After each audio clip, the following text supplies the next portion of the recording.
ہمارے ہاں بعض لوگوں میں رواج ہے جانوروں کی طرح کوٹتے ہیں پیٹتے ہیں, تمیز سے بات ہی نہیں کرتے.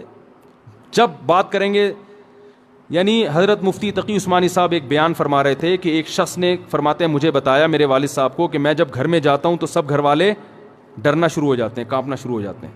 تو بڑے فخر سے بتا رہا تھا کہ میرا گھر میں اتنا روب ہے. تو فرمایا کہ یہ قابل تعریف نہیں ہے. ہم نبی کو اگر فالو کرنا ہے, نبی کی اتباع کرنی ہے, تو صحیح حدیث ہے, حضرت عائشہ رضی اللہ تعالی عنہا فرماتی ہیں کہ آپ صلی اللہ علیہ وسلم جب گھر میں داخل ہوتے تھے تو مسکراتے ہوئے چہرے کے ساتھ داخل ہوتے تھے. تو مجھے جب کسی نے بتایا نا ایک طالب علم کا قصہ کہ وہ گھر میں داخل ہوتا ہے تو گھر والے کانپنا شروع ہوتے ہیں, میں نے کہا وہ کوئی چنگیز خان کی اولاد ہوگا, پھر وہ اس کا اصلاحی تعلق کس سے ہوگا؟ چنگیز خان سے. چنگیز خان بھی جب بغداد آیا تھا نا تو سب کیا ہو گئے تھے؟ کانپنا شروع ہو گئے. تو بھائی ہم محمد صلی اللہ علیہ وسلم کی روحانی اولادوں میں ہیں, ہم چنگیز خان اور فرعون کی اولادوں میں نہیں ہیں. تو گھر والوں کے بارے میں بھی آپ صلی اللہ علیہ وسلم نے اخلاق بتائے ہیں. ہمارے ہاں جو طاقتور مرد ہوتا ہے وہ عورت کے حقوق پی جاتا ہے. وہ شریعت صرف عورت کے بارے میں جانتا ہے, اپنے بارے میں شریعت نہیں جانتا. کہ میں جو اتنا غصہ کر رہا ہوں بیوی کے اوپر, بلا وجہ بات بات پہ سختی کر رہا ہوں, کھانا تھوڑا دیر سے پک گیا تو اس کو مارنا شروع کر دیا, ڈانٹنا شروع کر دیا, تانے دینا شروع کر دیے, اس کے بارے میں بھی قیامت کے دن مجھ سے سوال ہوگا. ایک میں واقعہ سناتا ہوں پھر اپنی بات کو ختم کرتا ہوں.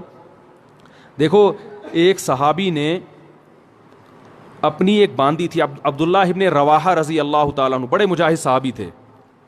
عبداللہ ابن رواحہ بڑے مجاہد صحابی تھے. ان کی ایک باندی تھی, وہ باندی بکریاں چرایا کرتی تھی, ریوڑ لے کے جایا کرتی تھی. تو ایک بڑی اچھی خوبصورت بکری تھی, بڑی نسلی بکری تھی. عبداللہ ابن رواحہ نے اپنی باندی سے کہا, آپ لوگ کی توجہ ہے نا, مجھے اصل میں ذرا چیخ کے بولنا پڑ رہا ہے تو کیونکہ وہ اسپیکروں کا سیٹ اپ تھوڑا سا اخپل طریقے والا ہے آپ لوگوں کا, تو اتنا چیخ کے جو ہے نا آدمی پھر سنائی تو صحیح دے رہا ہے, لیکن وہ اس لیے دے رہا ہے نا کہ میں بہت چیخ رہا ہوں. بیان ہو رہا ہے چیخنے کے خلاف اور چیخنا مجھے خود پڑ رہا ہے. وہ ایک مولوی صاحب تقریر کر رہے تھے, میں ان کی تقریر سننے گیا, وہ بہت چیخ کے بول رہے تھے حضرت علی نے فرمایا. وہ اتنی زور زور سے بول رہے تھے میرے کان میں تکلیف شروع ہو گئی. میں نے کہا کہ حضرت علی نے کیا اتنی زور سے فرمایا تھا؟ ہے بھائی بھائی جیسے حضرت علی نے آرام سے فرمایا تھا تو امام صاحب آپ بھی آرام سے ہی فرما دیں. تو آرام سے ہی بات کرنی چاہیے نا, چیخنا چلانا یہ شریعت میں پسندیدہ کام نہیں ہے. لیکن لاؤڈ اسپیکر ہی وہ آپ لوگوں کو شاید اتنا اندازہ نہ ہو سسٹم کا, تو اس لیے مجھے چیخنا پڑ رہا ہے بہت زیادہ. تو میں واقعہ سنا رہا تھا کہ بھائی دیکھو, ہمیں اپنے اخلاق بھی عورتوں کے ساتھ, جو گھروں میں خواتین ہیں نا, اس میں چنگیز خان بننے کی اجازت. میں آپ کو ایک بات بتاؤں, اگر ناراض نہ ہو, کراچی اور پنجاب میں مردوں کی شکایتیں آتی ہیں کہ بیویاں ظلم کرتی ہیں, اور بلوچستان اور کوئٹہ اور کے پی کے سے خواتین کی شکایتیں آتی ہیں کہ مرد ظلم کرتے ہیں. ہو سکتا ہے یہ غلط ہو, رپورٹ غلط ہو, لیکن کچھ تو حقیقت ہوگی نا اس میں, کیونکہ یہاں مردوں کی حکومت ہے اور اللہ کا بڑا فضل ہے, اس پہ اللہ کا شکر ادا کرنا چاہیے. لیکن مرد کے جہاں روب ہوگا تو مرد اس روب سے ناجائز فائدہ اٹھانا شروع کر دیتا, ناجائز فائدہ اٹھانا شروع. تو حضرت حکیم الامہ مولانا شرف علی تھانوی رحمہ اللہ تعالی نے لکھا ہے کہ مسلمان عورت کی یہ سب سے بڑی خوبی ہے کہ وہ جب اس کی شادی ہوتی ہے تو اپنے مرد کے علاوہ اس کی توجہ کسی اور کی طرف نہیں ہوتی. فرمائیے اتنی بڑی خوبی ہے کہ اس خوبی کے ہوتے ہوئے بیوی کی ہر خامی کو برداشت کر لو کہ یہ تمہاری ہے. جن لوگوں نے باہر ملکوں میں سفر کیا ہے نا, وہ یہ جانتے ہیں کہ وہاں عورت میں ہر خوبی ہے, مگر اس کے بارے میں یہ بھروسہ نہیں ہوتا کہ یہ صرف میری ہے یا میرے علاوہ اس کی کسی اور کی طرف بھی رغبت ہے. یہ بہت بڑا عیب ہے. تو مسلمان عورت میں اب تک الحمدللہ خیر غالب ہے, وفا کرتی ہے اپنے شوہر کے ساتھ, شوہر کو فالج ہو جائے علاج کرے گی اس کا, بھاگے گی نہیں وہاں سے. باقی آپ ذرا جائیں نا دنیا میں سفر کریں تو میاں جب تک کما رہا ہے, صحت اچھی ہے, تو میاں ہے, ذرا سا مسئلہ خراب ہوا عدالت سے طلاق لی اور کسی اور سے شادی کر لی. ہمارے ہاں خاندانوں میں جب نکاح ہوتا ہے تو زندگی بھر کے لیے ہوتا ہے, جب تک کوئی بہت سخت مشکل نہ ہو طلاق کی طرف نہیں جاتے. تو یہ بہت بڑی خوبی ہے. تو کے پی کے سے اور بلوچستان سے جو شکایتیں آتی ہیں اس میں مردوں کی سختی کی شکایتیں آتی ہیں کہ مرد عورتوں پہ بولو بھائی, ہاتھ اٹھاتے ہیں, چھوٹی چھوٹی باتوں پہ مارتے ہیں, تانے دیتے ہیں. آپ لوگ کے علاوہ کی بات کر رہا ہوں, آپ لوگ ناراض نہ ہوں. آپ لوگ کے علاوہ جتنے مرد ہیں جو میرا بیان نہیں سن رہے, ان کی بات کر رہا ہوں کہ وہ بیویوں کو مارتے پیٹتے بھی ہیں, بلا وجہ چھوٹی چھوٹی باتوں پہ ڈانٹتے بھی ہیں, اور معذرت کے ساتھ اس میں دیندار اور بے دین سب برابر ہیں. وہ سمجھتے ہیں ہماری غیرت, ہم نے بیوی کو جو ہے نا ایسا دبا کے رکھا ہوا ہے, صحیح ہے نا, جب چاہے تھپڑ مار دیں کچھ نہیں کر سکتی. تو یہ غیرت نہیں ہے, یہ بد اخلاقی ہے.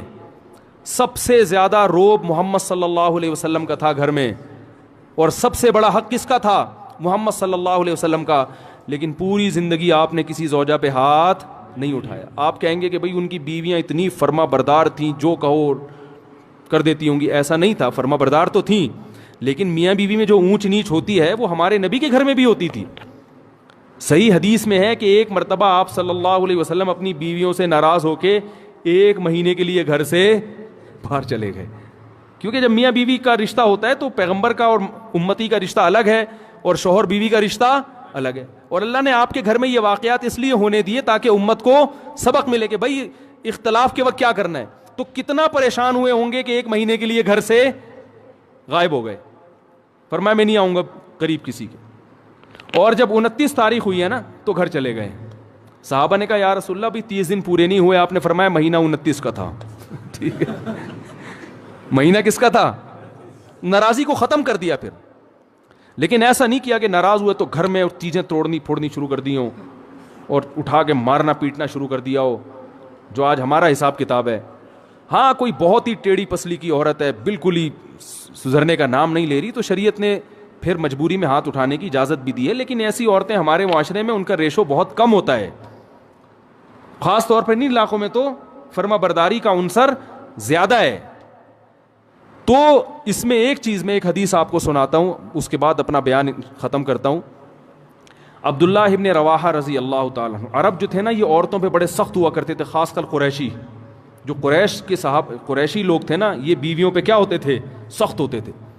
لیکن اسلام آنے کے بعد کیسے تبدیل ہوئے؟ عبداللہ ابن رواحہ رضی اللہ تعالیٰ عنہ نے نبی وہ اپنی باندی سے کہا کہ میری اس بکری کی خاص طور پر تم نے کیا کرنی ہے؟ حفاظت کرنی ہے. تو اللہ کی قدرت کہ وہ بھیڑیا آیا اور اس بکری کو کھا گیا. عبداللہ ابن رواحہ کا غصہ آیا اور انہوں نے 1 تھپڑ لگا دیا باندی کے, صرف 1 تھپڑ مارا ہے, بیوی کے نہیں بلکہ, حالانکہ باندی کا درجہ بیوی سے, باندی تو نوکر ہوتی ہے نا, غلام ہے, لونڈی ہے, اس کا وہ مقام تھوڑی ہے جو بیوی کا ہے. 1 تھپڑ لگا دیا. عبداللہ ابن رواحہ رضی اللہ تعالیٰ عنہ چونکہ مسلمان ہو چکے تھے نا, زمانہ جاہلیت میں تو ہوتے تو 20-30 تھپڑ مار دیتے کہ بھئی اس نے غلطی کی ہے. ہم ہوتے ہم کیا کہتے ہیں, یار بھیڑیے نے کھانا تھا تو اسی بکری کو کھانا تھا ہے بھائی, اور بکریاں نظر نہیں آئیں, اس کا مطلب تمہارے بھیڑیے کے ساتھ کیا ہیں؟ تعلقات ہیں. ٹھیک ہے نا, تم نے مخبری کی ہے بھیڑیے کو, اسی کو کھاؤ آ کے. 10 باتیں سوچتے اور منفی ذہن چلتا. عبداللہ ابن رواحہ نے غصے میں 1 تھپڑ لگایا, مگر ندامت ہوئی. کیوں؟ اسلام لا چکے ہیں, ان کو پتا ہے کہ ایک ایک عمل کا قیامت کے دن جواب, بولو بھائی, دینا پڑے گا. اگر اس میں باندی کی غلطی نہیں تھی تو میرا تھپڑ قیامت کے دن اعمال میں لکھا جائے گا, اور عین ممکن ہے کہ باندی کی غلطی نہ ہو, کیونکہ بھیڑیا جب آتا ہے تو وہ تو نگرانی کے باوجود کھا جاتا ہے. اب احساس ہوا تو رسول اللہ صلی اللہ علیہ وسلم کے پاس آئے, عرض کیا یا رسول اللہ میں نے باندی کو تھپڑ مار دیا, کیا مجھ سے ظلم تو نہیں ہوا؟ مختصر سنا رہا ہوں حدیث. آپ صلی اللہ علیہ وسلم نے صحابی کو حکم دیا کہ اس باندی کو آزاد کر دو. اس وقت آج کے حساب سے دیکھا جائے تو باندی کی قیمت کروڑوں اربوں روپے بنتی تھی. سب سے مہنگا مال کیا ہوتا تھا اس زمانے میں؟ باندی. 1 تھپڑ کے بدلے میں نبی نے کیا حکم دیا؟ اگر جہنم کی آگ سے بچنا چاہتے ہو تو اس کو آزاد کر دو. عبداللہ ابن مسعود رضی اللہ تعالیٰ عنہ نے ایک دفعہ اپنے غلام کو مارا. وہ بھی غلام تھا, نوکر تھا, بیوی نہیں تھی. غلام کا مقام تو بیوی سے کم ہوتا ہے.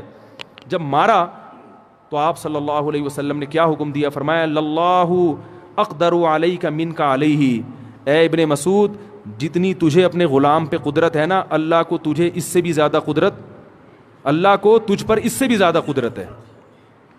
تو آج اس کو مار رہا ہے اس لیے کہ تیرا نوکر ہے, یہ کچھ نہیں کر سکتا. اللہ تیرے گناہوں پر اگر سزا دینا تو بھی کچھ نہیں کر سکتا. کیونکہ اللہ کو تجھ سے بھی زیادہ طاقت ہے. تو جیسے تو یہ چاہتا ہے کہ تیری خطاؤں کو اللہ معاف کرے, تو بھی اپنے ماتحتوں کی غلطیوں کو معاف کر. عبداللہ ابن مسعود رضی اللہ تعالیٰ عنہ ڈر گئے, فرمایا ہوا عتق لوجہ اللہ یا رسول اللہ, بس اس کا کفارہ یہ ہے کہ میں نے اللہ کے لیے اس کو آزاد کر دیا, فوراً آزاد. کروڑوں روپے کی ملکیت ضائع کر دی اپنی, آزاد کر دیا. تو آج بیویوں کو مارا جاتا ہے, بلا